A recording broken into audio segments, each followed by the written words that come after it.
Welcome to Luca is a Billionaire, where the only thing I invest in is your answers. You'll start by forcing the keyboard to request the microphone.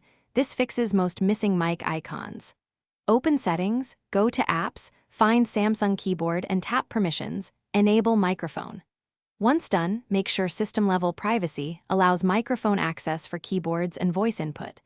Then clear the keyboard cache and force stop the app. This refreshes its permission state.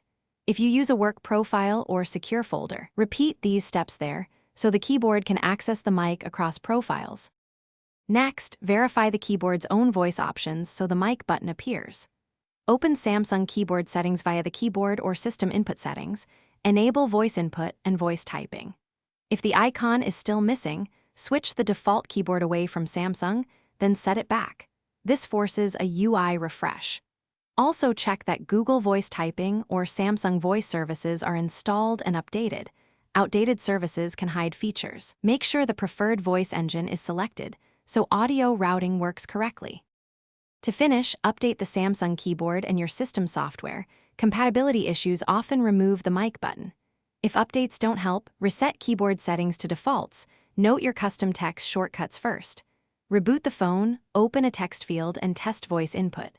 If input still fails, test the microphone with the Recorder app to rule out hardware problems. Troubleshooting tip: if the mic works elsewhere but not on the keyboard, uninstall updates for Samsung Keyboard and reinstall, then re-enable permissions. Thanks for watching and please subscribe. It's the best investment you'll ever make.